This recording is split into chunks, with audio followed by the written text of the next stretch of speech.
The man. Tyrese loves you too. Tyrese is great. Love that guy. So Tyrese gave me the heads up, like, hey, LeBron coming on your show is a massive ordeal because, like, everybody in the NBA, like, does look up, like, LeBron is our guy. Like, I think Pat Beverly told the story down at the bubble whenever everybody was like, we need to take a stand and yada, yada, yada. And then I think he was the person who went up and said, hey, you.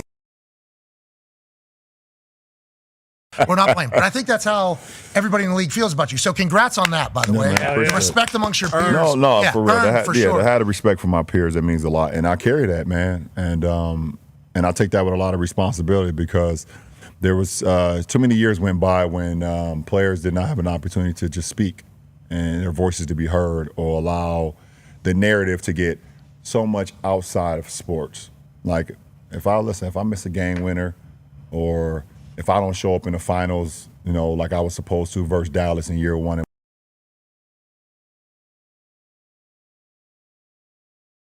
But like, don't take it to, my household or take it to what's going on and other guys. Like I seen something with Embiid where a reporter came into the locker room and started speaking about, like, I think his brother or something. Yeah.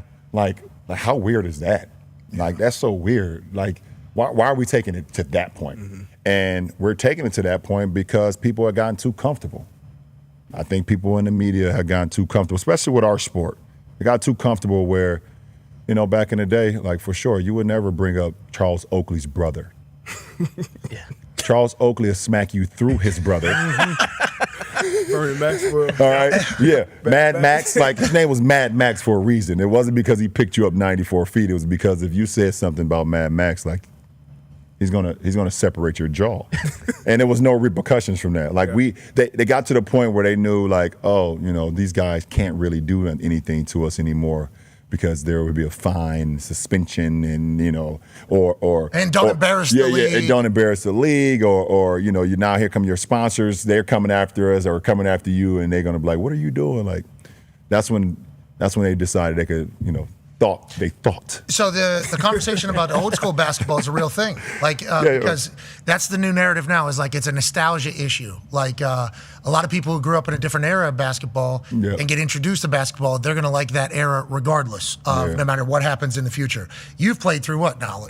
3 years? 3 years? Yeah. Back whenever Kuzi was doing no-look pass? Yeah, for sure. Yeah, the first ever no-look pass? Yeah, cool. Kuzi. Yep. He's a dog. Hey, he was an exciting white, wasn't he? He was an exciting white. Sure. He was Kuz had game. Kuz had game for sure. Boom. Yeah, Kuz had game. Yeah, but we're watching these highlights, and I'll speak for you. For that era. Exactly. Thank you. Hey, you don't have to say this. Yeah, for sure. No, I'll say this. Yeah, game for that. I grew up in Pittsburgh, so we didn't have an NBA team. So I was more an NHL guy, but I would watch the Lake Show at night because I couldn't sleep. So I did know the NBA, but not like, I didn't follow it as closely. When I watched The Last Dance, I was watching a lot of highlights, and I was watching people dribble a ball like this.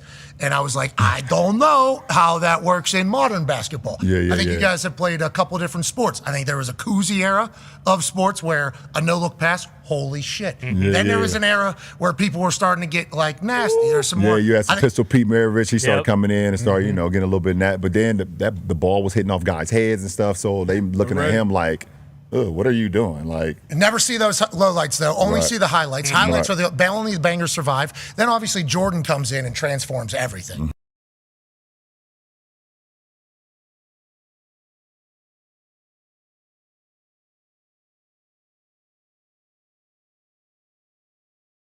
That it takes place with you guys, this modern era. Do you feel that? How do you address that? No. I definitely feel it, and I think we just have to recognize that evolution is just a part of life, man. Like, shit. You look at the Hummer from the 1970s to the Hummer of today. It's like you're gonna be like, okay, you might be nostalgic about it. You loved it in the 70s, but do you really want to drive that every day, right now in 2025? You're going to get out the car and your goddamn neck and your back is going to be hurting so bad. Like, seriously, you're going to be hurting so bad. You're going to be like, okay, you know what? This might be just a Sunday chill car. Like, I drive it up the street, get some ice cream, come back home, but I can't. Refill it because it gets 2 miles. Yeah, exactly. Right? I got to just start it up, let it just crank the gas for about 2 hours just to make sure it's still running. But like we have to understand that there's players and eras and things of that nature. Like, we get it, but like, you know, you watch some of the NFL games as well from the 70s and the 80s, and you got like, you know, Jack Lambert and those guys like coming through like completely decapitating people. You know, like murder. Ronnie Lott tore his pinky off and then went to the sideline. Was like, just tear the rest of it off. I'm getting back out there. Like I get it. Like those are nostalgic moments, but like the game is different, and we should respect all eras in that era. You know, we can't be saying, okay, just because Wilt was great in the 60s and 70s that he'll be great now. And we also can't say that some of the guys now will be great. It is what it is. Respect that era and we move on. But the whole every single day that he's better, he's not better, he wouldn't. You trying to tell me Giannis wouldn't be able to play an NBA game in the 70s? I think handshake. He wouldn't be able to do it. Giannis, neither would you. Neither would you. Giannis Antetokounmpo would have 250 points in a game in the 70s. 250. Is that Kuzi? When was Kuzi playing? Kuzi's 50. Dude, Kuzi's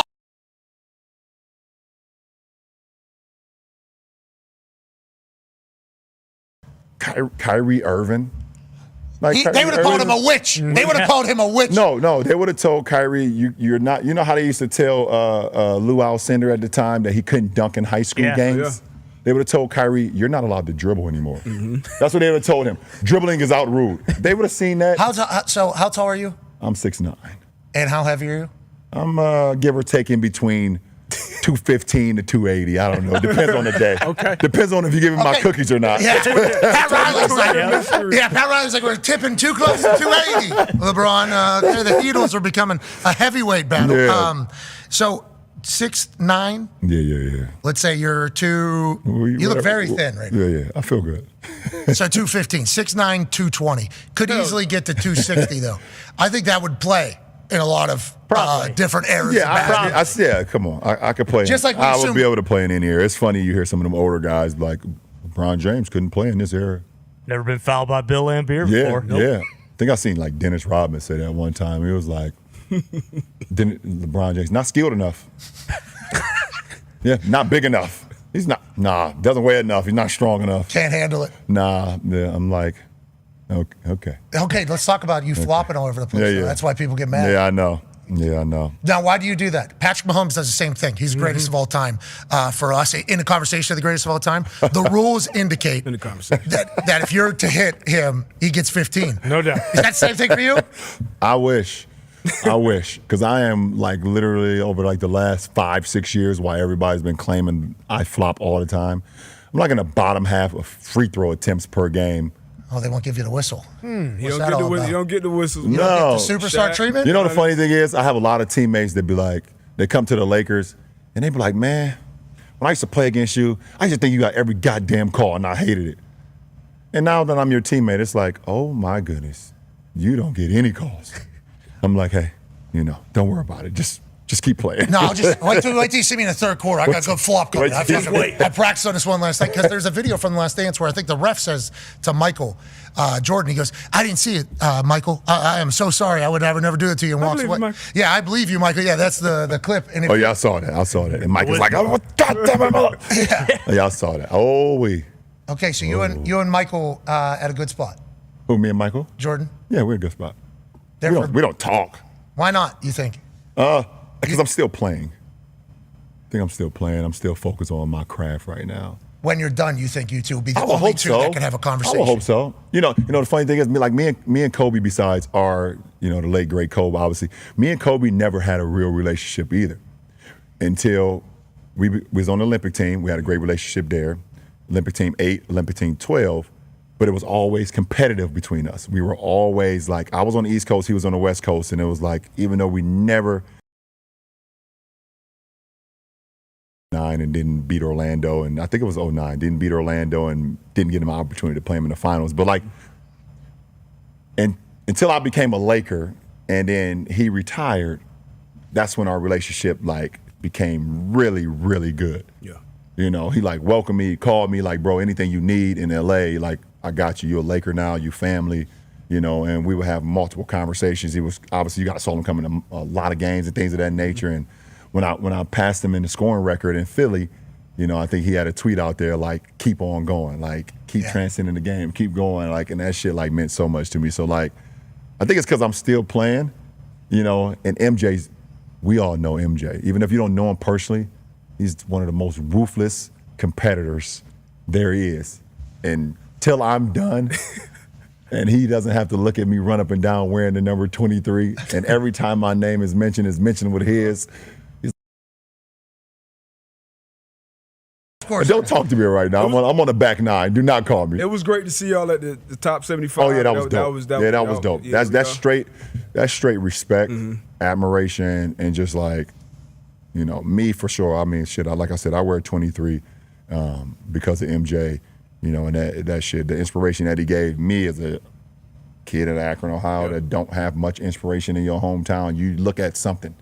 It's got to be somebody in sports, somebody in music, somebody on the TV screen. So like Will Smith on Fresh Prince of Bel-Air, Michael Jordan playing for the Bulls, Jay-Z, Biggie, and Tupac. That was like, that was my inspirations.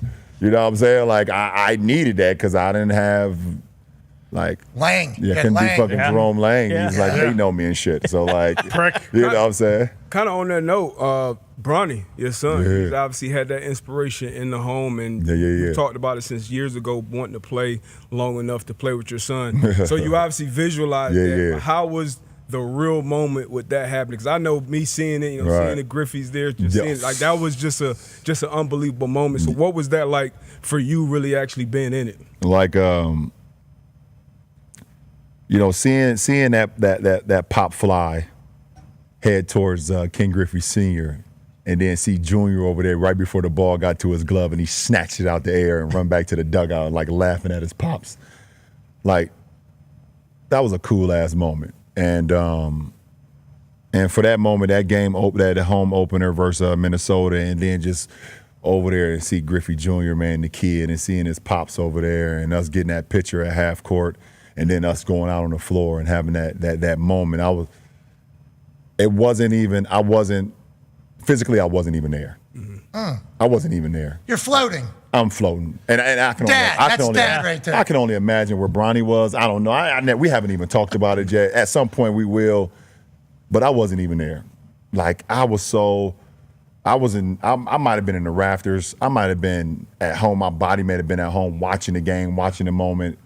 I completely was not there, and but damn, that was an unbelievable moment, man. For me to be able to like have that dream, be able to speak it into existence, for it to come to fruition, for my mom and my wife and my daughter and my youngest son to be there, it was like, I started thinking about everything from what the hell he went through, not less than a year before with his he almost died? His cardiac arrest, man. That came out of nowhere, seemingly. That came out of nowhere. It was a birth defect that quite honestly, if he never played sports or he never like started to become, strong and run fast and all those stuff, we probably would never have to worry about it.